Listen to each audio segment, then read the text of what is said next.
नमस्कार मित्रों, मैं राकेश अचल आज आपसे बात करता हूँ खेलों के भगवाकरण की। आप चौंकेंगे, विषय थोड़ा नया है। खेलों में राजनीति तो पुराना विषय है। सुरेश कलमाड़ी से लेकर के जय शाह तक राजनीति ही राजनीति है। बीच में ब्रजभूषण सिंह आते हैं और राजनीति के शिकार खिलाड़ी फिर राजनीति में ही उतर जाते हैं। विनेश फोगाट का मामला है। लेकिन अभी जो ताज़ा मामला है वो है खेलों के जो संगठन हैं उनके भगवाकरण का। आपको याद है कि ये हिंदुस्तान में बीसीसीआई नाम की एक संस्था होती है, करीबन 98 साल पुरानी संस्था है और 96 साल पुरानी, मेरे ख्याल से 1928 में बनी थी। तो इस संस्था के प्रमुख आजकल हैं, आपको मालूम है, अमित शाह जो हमारे केंद्रीय मंत्री हैं, उनके सुपुत्र, प्रत्यक्ष रूप से परोक्ष रूप से, और उनकी ही चलती इस संगठन में। हालांकि इस संगठन में रोजर बिन्नी और हमारे दूसरे राजीव शुक्ला जैसे लोग भी सक्रिय हैं, लेकिन चलती शाह साहब की है। और शाह साहब इस देश में क्रिकेट का जो भविष्य है उसको निर्धारित करते हैं। अब मैं बात करता हूँ ग्वालियर में होने वाले Bharat Bangladesh T20 cricket match की। इस मैच के लिए दोनों देशों की टीमें ग्वालियर आई हुई हैं और आप मैच देखेंगे, रोचक मैच होना चाहिए। ग्वालियर में जो पूर्व केंद्रीय मंत्री हैं स्वर्गीय माधवराव सिंधिया, उनके नाम पर एक नया क्रिकेट स्टेडियम बना है। बीसीसीआई ने उसमें बहुत मदद की है। शाही मामला है। वैसे तो ग्वालियर में अंतर्राष्ट्रीय क्रिकेट मैच पहले भी हुए हैं, लेकिन वो एक छोटे से स्टेडियम में होते थे जिसका नाम था कैप्टन रूप सिंह स्टेडियम।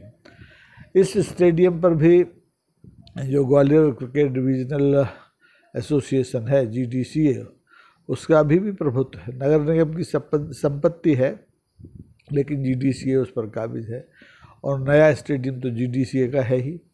खैर, ये बात अलग है। अब बात आती है भगवाकरण की, BCCI के भगवाकरण की। तो आपको जानकर ये हैरानी होगी कि ग्वालियर आए बांग्लादेश के खिलाड़ियों को जुम्मे के दिन ये जो नमाज होती है, जुम्मे की नमाज होती है, वो पढ़ने के लिए मस्जिद जाने से रोक दिया गया। कारण क्या बताए गए? सुरक्षा कारण ही होते हैं एकमात्र। और उन बांग्लादेशी खिलाड़ियों के लिए जुम्मा की जो नमाज थी वो होटल में ही कराई गई।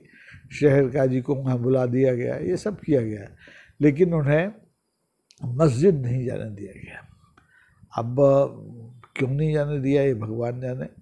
बल्कि पहले तो ये होता रहा आया है कि जो विदेशी टीमें आती थीं वो ग्वालियर शहर घूमती थीं, ग्वालियर फोर्ट ऐतिहासिक किला है उसको देखती थीं। स्वयंसेवी संगठन हैं जो बच्चों के हैं, जो बुजुर्ग महिलाओं के हैं, जो निशक्तों के हैं, उनके बीच जाते थे, उनके साथ खेलते थे। लेकिन इस बार ऐसा कुछ नहीं हुआ। BCCI ने बहुत ही कठोरता के साथ बांग्लादेश की टीम को कह दिया कि वो जो करना है होटल के अंदर करे, मस्जिद जा नहीं सकती। हालांकि भारतीय टीम के जो मैनेजर हैं गौतम गंभीर साहब, उनकी सुरक्षा को लेकर के BCCI को कोई बहुत ज़्यादा फिक्र नहीं हुई और वो आसानी से ग्वालियर के पास में दतिया है, वहाँ माँ पीताम्बरा के मंदिर में पूजा अर्चना के लिए गए। ये उनका अधिकार है। लेकिन मुझे लगता है कि बांग्लादेश के खिलाड़ियों को भी अगर उनके मन में ग्वालियर में रह कर के फिल्म देखने, किसी थिएटर में जाकर फिल्म देखने की इच्छा थी, उन्हें मस्जिद में जाकर नमाज अता करने की इच्छा थी, तो उनकी ये छोटी सी इच्छा पूरी की जानी चाहिए थी, लेकिन नहीं की गई। और वो क्यों नहीं की गई कि बहाना के साथ सुरक्षा, टीम की सुरक्षा का मामला है। ग्वालियर में दरअसल क्या है, हिंदू महासभा नाम की एक कागजी संस्था है। उस संस्था ने और उसी के स्वभाव वाले दूसरे संगठन हैं बजरंग दल जैसे, इन लोगों ने ग्वालियर में बांग्लादेश भारत के बीच होने वाले मैच को रद्द करने की मांग की थी और वो इसका विरोध कर रहे थे। उनका कहना ये था कि बांग्लादेश में हाल के दिनों में जिस तरह से हिंदू अल्पसंख्यकों के ऊपर अत्याचार हुए हैं, उसे देखते हुए ये मैच नहीं होना चाहिए। अब सबकी अपनी दृष्टि है, कागजी शेर हैं, चिल्लाते हैं, लेकिन जो हमारे ग्वालियर का जिला प्रशासन है, कलेक्टर हैं रुचिका सिंह चौहान और जो पुलिस अधीक्षक हैं, उन सब ने मिलकर के फुल प्रूफ व्यवस्था की है कि ग्वालियर में बांग्लादेश और भारत की टीमों के बीच होने वाले T20 मैच में कोई गड़बड़ी ना हो।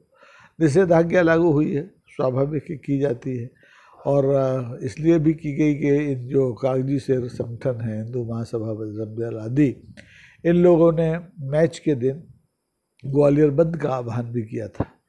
तो ग्वालियर तो वैसे ही बंद हो जाएगा, छोटा शहर है, मैच के लिए जो ट्रैफिक आएगा जाएगा उसको लेकर के शहर तो अपने आप ही बंद हो जाएगा। कई रूट तो खुद पुलिस प्रशासन बंद कर देगी, वहाँ केवल टिकट धारकों को जाने की इजाज़त होगी। तो ये अलग मुद्दा है, लेकिन असली मुद्दा तो ये है कि हम अपनी अतिथि टीमों के खिलाड़ियों के साथ कैसा व्यवहार करते हैं। क्या हमें सुरक्षा के नाम पर उनकी धार्मिक भावनाओं को आहत करने का अधिकार मिला हुआ है? ये ठीक है कि BCCI एक स्वतंत्र निकाय है, सार्वभौमिक सत्ता है उसकी, खिलाड़ी उसके इशारे पर नाचते हैं, और ये जितने भी अंतर्राष्ट्रीय मैच होते हैं वो हमारा BCCI ही आयोजित करता है, उसी की मदद से क्रिकेट हो सकती है। क्रिकेट दरअसल इतना महंगा खेल है कि इसे निजी स्तर पर कोई कर नहीं सकता, बहुत पैसा खर्च होता है, बहुत इंतजाम करने होते हैं, अमीरों का खेल है, और गरीब तो अपनी पॉकेट खाली करके केवल दर्शक के तौर पर इसका मज़ा लेते हैं। लेकिन जो आमदनी का बंटवारा होता है वो खिलाड़ियों के बीच में होता है, वो BCCI के बीच में होता है, और जो इसके स्पॉन्सर होते हैं वो अलग किस्म की अलग कहानी है।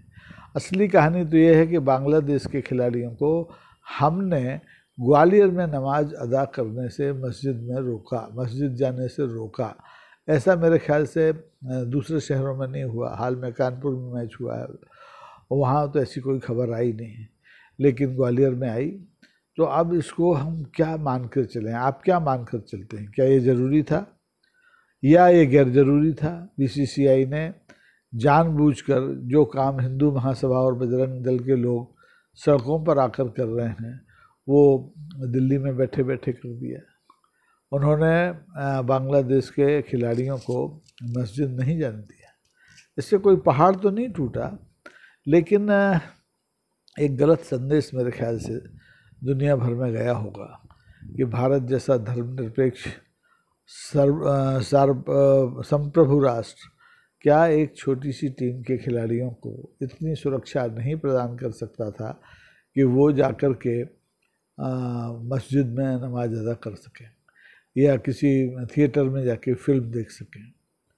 अब बातें 100 तरह की हैं, और इसमें महत्वपूर्ण ये है कि ये क्रिकेट सिर्फ इसलिए हो रहा है ग्वालियर में कि एक तो नया स्टेडियम बना है माधवराव जी के नाम पर, दूसरे इस स्टेडियम में के जरिए खेल आयोजित करके जो सिंधिया परिवार के उत्तराधिकारी, आने वाली राजनीति के जो उत्तराधिकारी होंगे, केंद्रीय मंत्री ज्योतिरादित्य सिंधिया के सुपुत्र महाआर्यमन सिंधिया, उनकी प्राण प्रतिष्ठा भी की जानी है इस मैच के जरिए। खेल का मकसद मनोरंजन तो है ही। ये खेल ग्वालियर में नहीं होता तो किसी और शहर में होता, और ग्वालियर में हुआ, ये अच्छी बात है।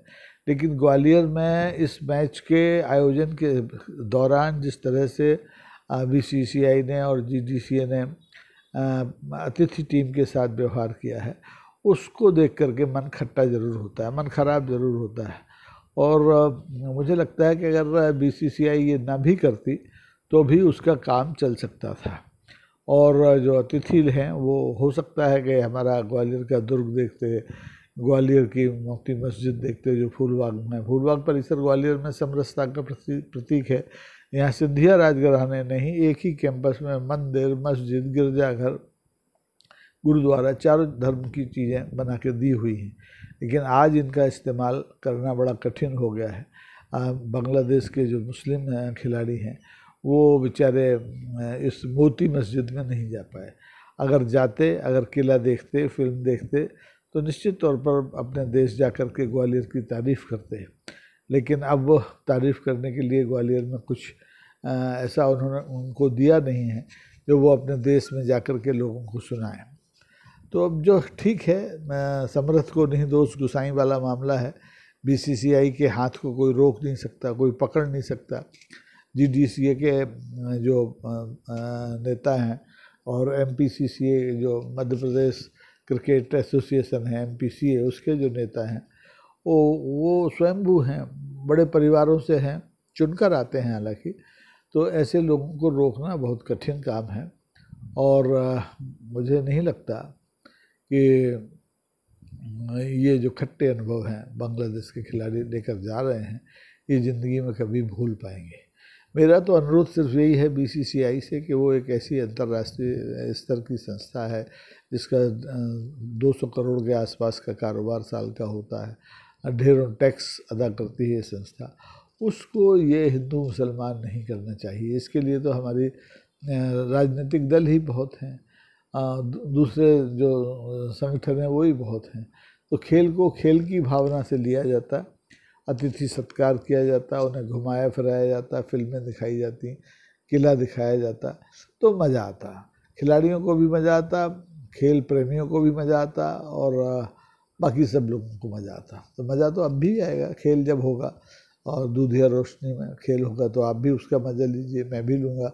हालांकि पिछले 45 साल में ये पहला ऐसा मैच होगा जिसमें कि मैं स्टेडियम के अंदर बैठ कर के ये मैच नहीं देखूँगा। वजह यह है कि मुझे अब जीडीसीए ने आउट ऑफ डेट समझ लिया है और अभी तक जो इस बारे में न मेरे पास कोई सूचना है, प्रवेश पत्र है, न टिकट है, तो खैर मेरे भी अब बहुत ज़्यादा रुचि नहीं है, लेकिन मैं मैच देखूंगा और जो भी खेल होगा खिलाड़ियों का क्या कहना चाहिए, उत्साहवर्धन करूंगा, आनंद लूँगा। आप भी लीजिए और कोशिश कीजिए कि अगर भविष्य में कभी आपके शहर में खिलाड़ियों के साथ ये हिंदू मुसलमान हो तो आप उसका प्रतिरोध करें। अगर आपको ये जो मेरा छोटा सा प्रयास है पसंद आता है तो इसे लाइक कीजिए, इसे शेयर कीजिए और अगर संभव हो तो सब्सक्राइब भी कीजिए। सब्सक्राइब करना एक ऐसा उपाय है जिसके ज़रिए आप तक मेरे हर नए वीडियो की सूचना पहुंचती चली जाएगी और इससे मेरी भी हिम्मत बढ़ेगी। मुझे भी लगेगा कि मेरे साथ जो मेरा कारवां है मित्रों का, दर्शकों का, वो बढ़ रहा है और नहीं तो मैं तो अपना काम कर ही रहा हूँ। तो आज के लिए बस इतना ही। धन्यवाद। जय हिंद। नमस्कार।